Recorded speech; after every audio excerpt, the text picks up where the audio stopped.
For years, record collectors have been experiencing FOMO and so much pressure to buy records just because other people are talking about them and not wanting to miss out in case it becomes a record that's really beloved, sounds incredible, and then it shoots up in price on the secondary market.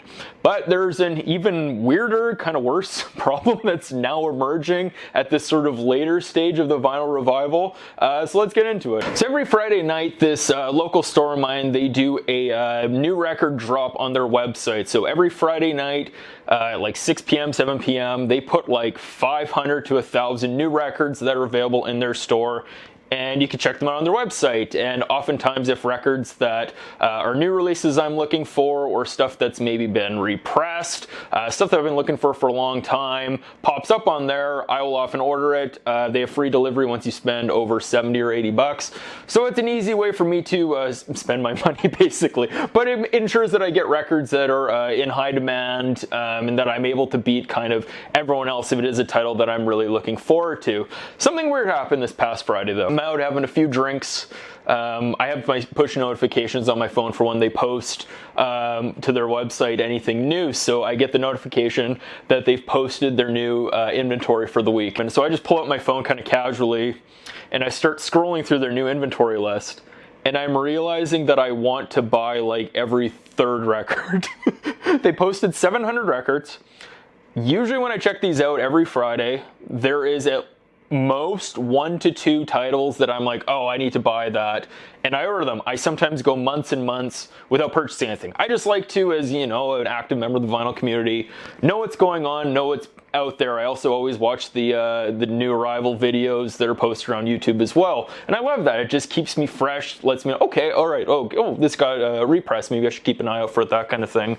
Or else maybe it's like, wow, I've been waiting for this record for 5 years, it's back in stock now, I gotta pounce on it, I gotta grab it. But I actually don't remember the last time I bought a record from one of these drops, maybe a couple months ago. Like it's been a while, but I get on and I start looking through the list, and suddenly every record I want, and I'm just gonna go through, because it was not only new releases and new arrivals, but there was audiophile titles, there were box sets, there was stuff that I have been looking for years and years and years, and have just been waiting on. Let's just kind of go through some of the titles that were out there. First off, there was a new arrival, Herbie Hancock Blue Note Classic. Definitely picking that one up in the future, but I can wait a little bit. That one's not going to sell out.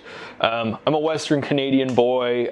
When you're drinking a few beers, everyone wants to listen to Nickelback. Nickelback's The State got a repress. New Depeche Mode record. I'm going to see them in a couple weeks, so I mean, I always like to buy records from bands that are coming to town if they put a new record out. I love listening to it in advance of the show. These kind of budget Metallica reissues, it looks like they got them all back into stock. So there's a couple there that I was looking at picking up. The John Lee Hooker, The Healer from Craft Recordings, I missed out on that a couple months ago, but it's back in stock. Hip hop record, Ghostface Killin', Bad Bad Not Good, Sour Soul. That was pressed a few years back and I didn't buy it. I don't think I had enough money at the time.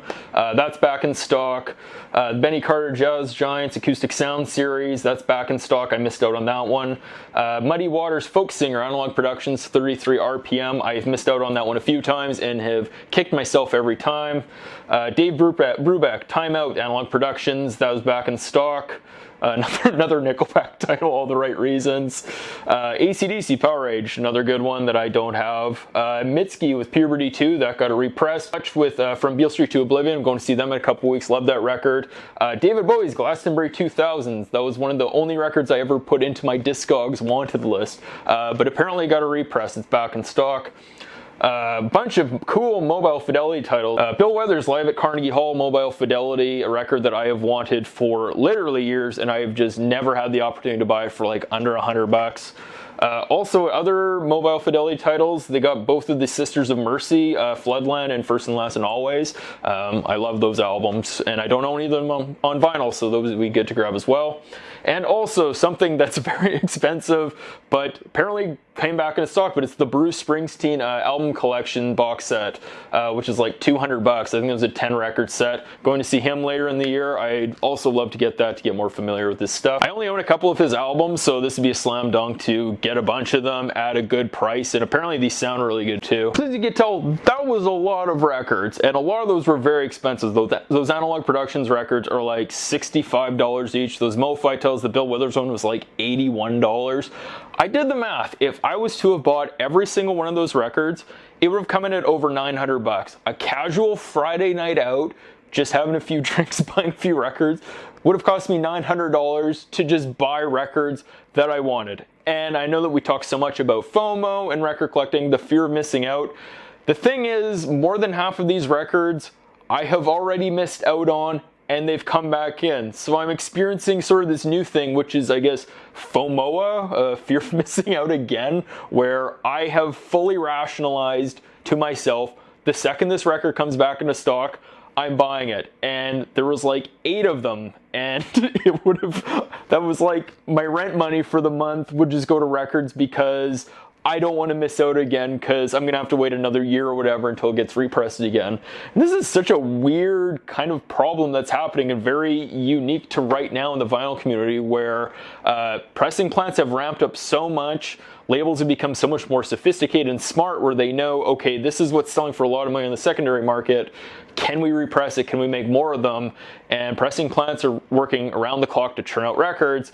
And suddenly it's at a point where so much is getting pressed, so many people have bought records that, you know, sometimes you have a little bit more time to think about it, but you have to make these decisions, and the records that you want are now back. And it's getting expensive to buy the records that you already made the decision that you weren't going to spend up on, and now you have to make the decision again. Do I want to go through that again, where this $30 record becomes $100 and then I have to wait all this time, or do I just buy it at $30? But like, as you've seen, like, that's insane. Like, I can't spend that much money, and I know that in another month this is probably going to happen again. So I think this is something I'm really struggling with, and being an active member of the vinyl community, it's really hard. And I'm starting to just think, like, you know, I think I might have to just once again cut off buying records or buying new records for a while, because I'm not going to be able to keep up. It's moving into summertime. I got trips to plan. You know, I want to spend money on those. I don't need to spend money on more records I'm only going to listen to a couple times.